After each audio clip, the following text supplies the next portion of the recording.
Olá, meu nome é Daniela Andrade, eu sou fisioterapeuta e hoje eu estou aqui para passar alguns exercícios para vocês na fase aguda de hérnia de disco. Você já teve hérnia de disco, aquela fase aguda, chatinha, com dor nas costas, ou recebeu pacientes no seu consultório com essa dor? Então vem comigo que eu vou passar para vocês alguns exercícios para essa fase inicial. Vamos lá?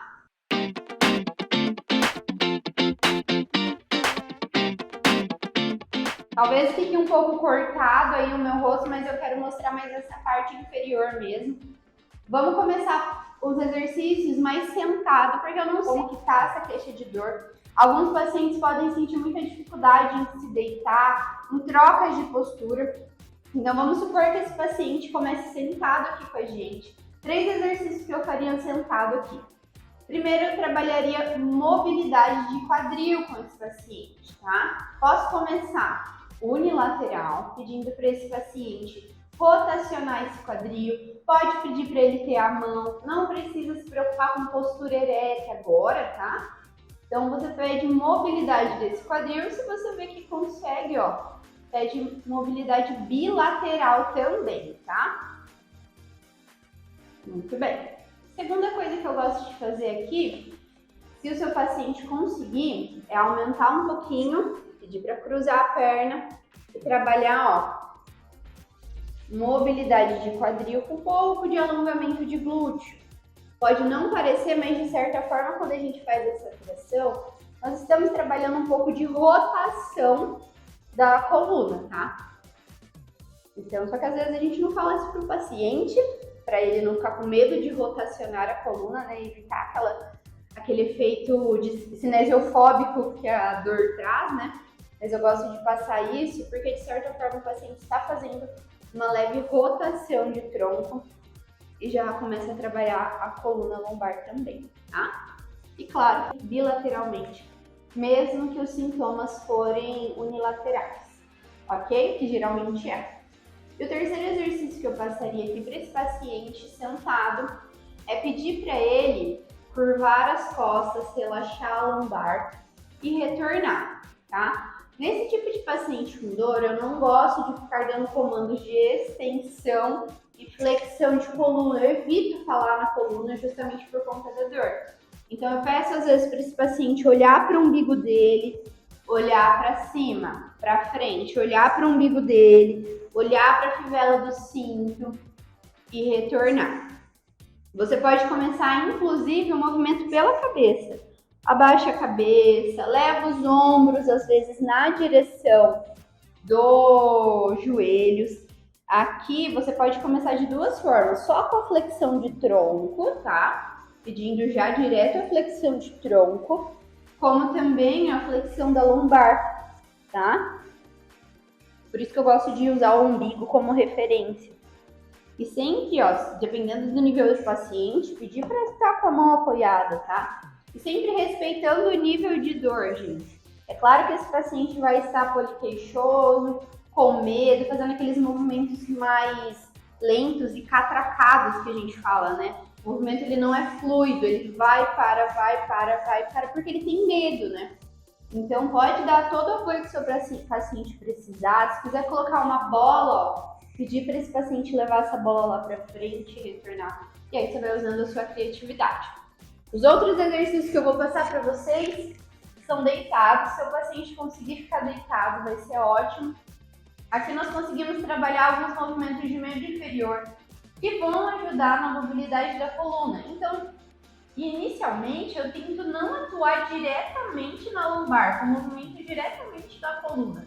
Até para esse paciente quebrando esse medo e trazendo um movimento mais fluido para o corpo para depois fazer movimentos diretos ali.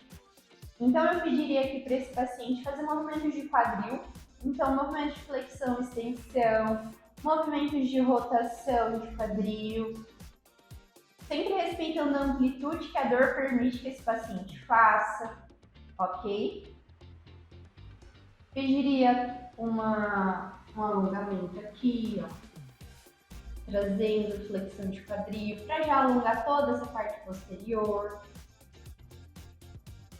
Às vezes, até com o movimento, eu gosto de pedir para trazer, pressionar e soltar. Trazer, pressionar e soltar. Se você vê que esse paciente consegue pedir uma flexão, uma rotação também, né?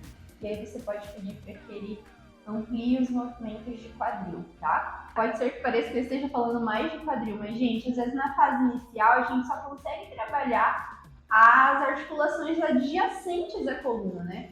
Trabalhar torácica, cervical, quadril. Às vezes movimentos específicos de lombar, né? Não vão ser possíveis no primeiro momento. Beleza? E você pode pedir esses movimentos bilateralmente. Então, ó, pedir a rotação de quadril.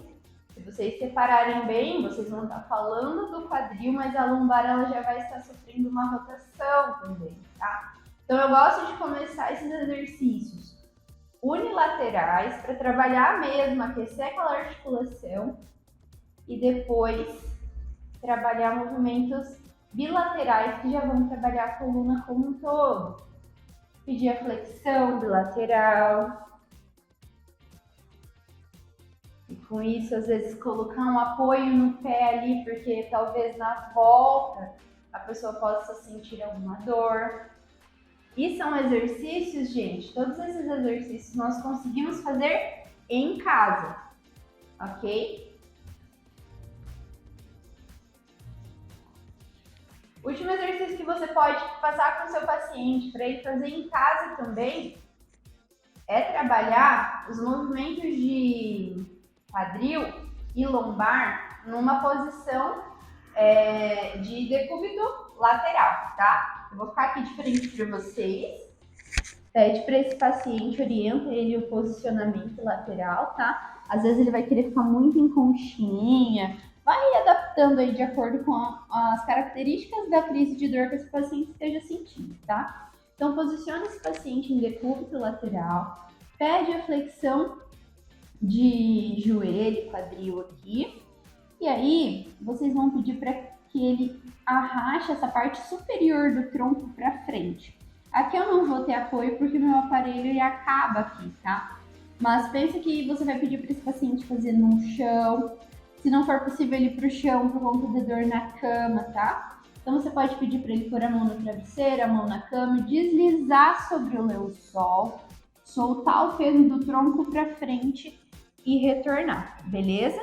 Então joga o peso do tronco para frente e retorna. Pede para esse paciente transferir o peso para baixo, rodar o rosto para baixo, né? E retornar. Aqui o braço vai ficar cansado porque a gente tá sem apoio, né? E eu tô apenas sustentando o meu ombro. Mas como o paciente vai estar fazendo com o apoio, vai estar com a mão no travesseiro, vai estar com a mão na cama, no chão, o paciente vai sentir muito mais conforto, tá? E se você reparar, nós estamos novamente trabalhando rotação de tronco, incentivando esse paciente a trabalhar a rotação do tronco dele. Eu espero que vocês tenham gostado e entendido os exercícios sugeridos hoje para você passar para o seu paciente fazer em casa. Se você tiver alguma dúvida, algum questionamento, coloque aqui nos comentários que nós vamos ter o maior prazer em responder vocês. Muito obrigada e até a próxima!